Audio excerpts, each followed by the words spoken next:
आम्ही तुमच्यासाठी शाळा काढल्या हे काय उपकाराची भाषा नाही. आजच्या बाजार सेवेसारखा काय धर्मजागर तशा नाही. मी विसरून गेले होते आम्ही कोणकोणते विष पचवले. हल्ली तुम्ही मात्र आमच्या आत्मसन्मानाला डिवचले. म्हणून तर तुमच्या बहिऱ्या कानी हे गाणं मी घालते. होय मी सावित्री ज्योतिराव फुले बोलते. होय मी सावित्री ज्योतिराव फुले बोलते. ज्ञान नाही विद्या नाही ती खेळाची गुणी नाही. बुद्धी असून चालत नाही तयास मानव म्हणावे का. ओळखलं का मला म्या सावित्री सावित्री ज्योतिराव फुले. सातारा जिल्ह्यातील खंडाळा तालुक्यातील नायगावच्या खंडोजी वळसे पाटलांची मी कन्या.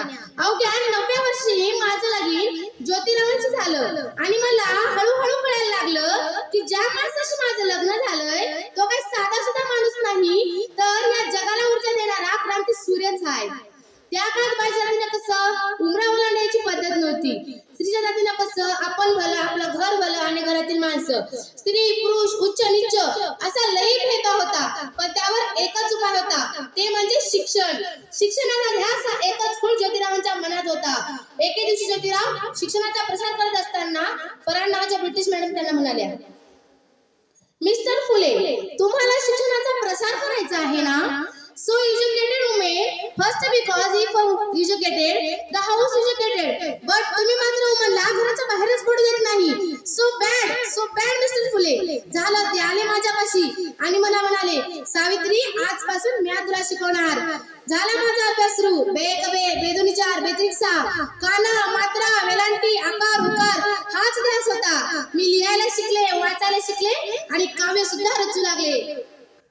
अशातच 1 जानेवारी 1848 ला मी पुण्यात इथे भिडेवाडा पहिली शाळा सुरू केली आणि मी पहिली शिक्षिका व पहिली मुख्याध्यापिका सुद्धा झाले. अरे शेळपाण्यासारखं जगला तर कान तमा होईल आणि जर वाघासारखं जगला तर ना होईल. पण समाजाचं मात्र काय पण धर्माचं मात्र काय. धर्म बुडाला म्हणून कोल्हेपुळी सुरू होते. अहो एखाद्या सर्वसामान्य माणसाने शिक्षण घेतल्यावर कोणता धर्म बुडतो. अहो एवढा तकलाद आहे का होतो धर्म. अहो धर्मासाठी माणूस जगतो की माणसासाठी धर्म. अहो मला शेण मारलं तरी सहन केलं चिखल फेकलं तरी सहन केलं पण माझ्या आता सहनशीलतेचा अंत झाला होता. अचानक भीतीकर माझ्या समोर येऊन म्हणाला, ए टवळे कुठे निघालीस. आधी आमच्या पोरी बाळांना शिकवणं बंद कर. अगर तुला तुझी आबरू प्यारी आहे की ते शिक्षण. कदाचित त्याला माहित नसावं आम्ही सुद्धा ज्योतिरावांच्या पत्नी आहोत. आशी धरली आणि कानाखाली लावली आणि सुनावलं. आज आलास थोबाड फुटलंय आणि जर का उद्या आलास ना तर तुझ्या रक्तानं ही धरती रंगेल. ती कोणत्या जातीची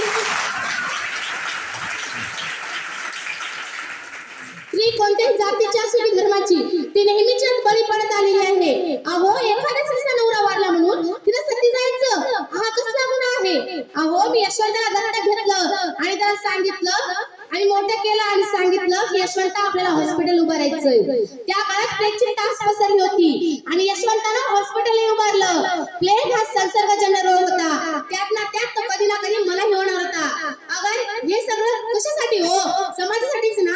जर मला समाजासाठी मरण यायचं असेल तर मरणात तुझं स्वागत आहे. उस सावित्रीची मी सावित्रीबाई झाले. आणि मी म्हणे विद्येविना मती गेली मतीविना नीती गेली नीतीविना गती गेली गतीविना वित्त गेले आणि वित्त विना क्षुद्र खेचले. इतके सारे अनर्थ एका विद्येने केले. म्हणून म्हणते मुलांना शिकवा आणि देशाची साक्षरता वाढवा. जर एक मुलगा शिकला तर तो एकटाच शहाणा होतो आणि जर का एक मुलगी शिकली तर ते पुऱ्या घराला शहाणा करते. म्हणून म्हणते मुलींना शिकवा आणि देशाची साक्षरता वाढवा. धन्यवाद.